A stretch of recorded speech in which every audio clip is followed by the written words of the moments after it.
Welcome to From Betrayal to Breakthrough, and here is a mini dose of Dr. Debi where I'm sharing tips, suggestions, strategies, and sometimes just motivation to have you move past your betrayal once and for all.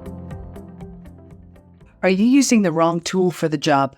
Think about it. If you were to do a home improvement project and if the only tool you had was a hammer, would you get everything done? No, of course not, because sometimes you need a screwdriver, sometimes you need a wrench, sometimes you need other things. I don't know. I don't do many home improvements. Here's why I'm saying it. When it comes to healing from betrayal, sometimes you're using the wrong tool for the job. For example, I was working with one of our members, and he's a really logical guy. And he said, I've gone over it thousands and thousands of times, and I just can't make sense of it. And the more I go into it, the more I try to figure it out, I just can't make sense of it. And here's why. It makes no logical sense. And in fact, being logical will keep you stuck when it comes to healing from betrayal. It is the wrong tool for the job. Healing from betrayal has very little to do with logic, because think about it. You're trying to make sense of the senseless, right? It's like forgiveness. Someone does something hateful, harmful, hurtful, and forgiveness says, forgive anyway, for your sake. Does that make logical sense? Maybe no, but does it heal you? Yes. So are you trying to use logic to help you heal from betrayal? If so, you will find it's keeping you very painfully stuck. Healing fully, moving through the 5 stages from betrayal to breakthrough has nothing to do with logic. And if you are a logical person and that's how you approach everything, this is one of the reasons why you may be so incredibly frustrated. And I get it. I'm logical too. But when it comes to healing from betrayal, it's the wrong tool for the job. We have so many resources in my bio that can help you. No reason to stay stuck. You have to bypass the logical, rational mind to get to what's underneath, and that's going to help you heal. So happy to help you. Reach out and check out my bio for resources. Before we dive into today's episode, we have exciting news for our incredible audience. Brace yourselves for an empowering journey of healing and self-growth this September with our upcoming 21-day forgiveness journey.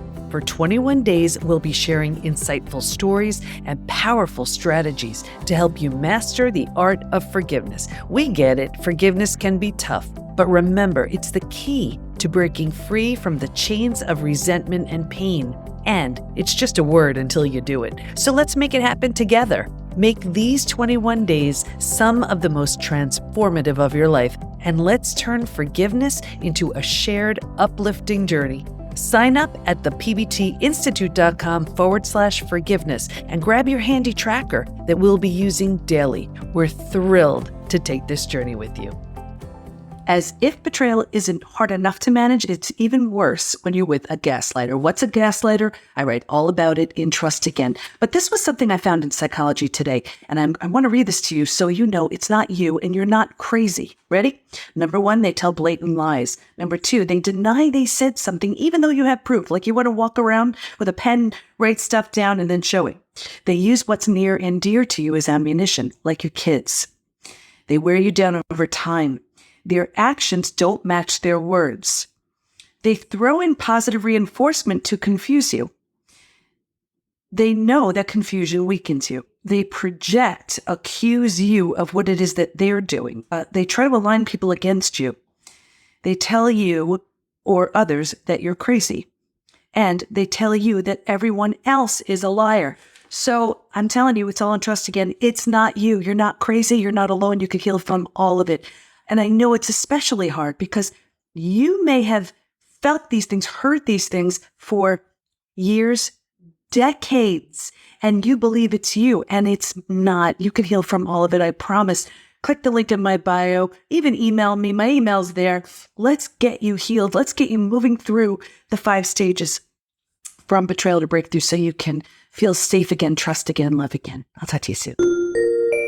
So in the study I did on betrayal, there were 3 groups who did not heal. And I want to share what one of them did, because if this is what you're doing, it's going to prevent your healing.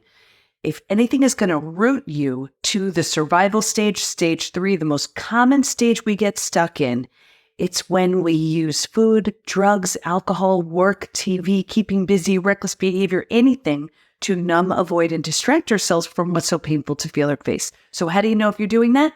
Ask yourself these 4 questions. Ready? Am I numbing, avoiding, and distracting? If so, how? Call yourself on it. Do you walk into the kitchen, you're not the least bit hungry, and you find yourself eating? Do you walk into a room, you put the TV on because you are desperately trying to drown out the sound of your own thoughts? Second question, what am I pretending not to see? Be honest with yourself. Am I pretending not to see my relationship is really in trouble? Am I pretending not to see this health issue that needs my attention? Am I pretending not to see I hate my job? Be honest. Number 3, what's life going to look like in 5 to 10 years if I do nothing?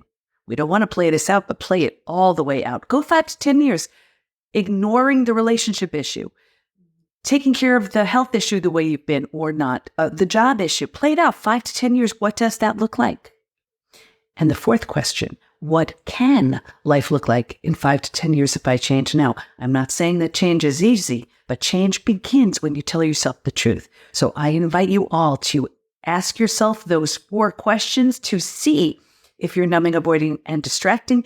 If so, it's preventing you from moving through the 5 stages from betrayal to breakthrough. It is rooting you right to that stage 3, and you've been through the worst of it already. You owe it to yourself to do something really good with something really painful. I have so many resources in my bio. Check them all out, but let's move you, if you're in stage 3, to stage 4, to stage 5. That's where transformation happens. It begins in stage 4. If you're in stage 2, shock, trauma, stage 3, stuck, let's at least get you to stage 4. So hope that helps, and I'll see you next time. You need the right tools, support, and the right community to move through the 5 stages from betrayal to breakthrough. And we have all that within the PBT Institute. So join us at the PBT, as in post-betrayal transformation, thepbtinstitute.com. There's a version of you who's so confident, healthy, peaceful, and happy on the other end of your healing, and we can't wait to help you get there. We got you. Thanks for listening, and here's to your breakthrough.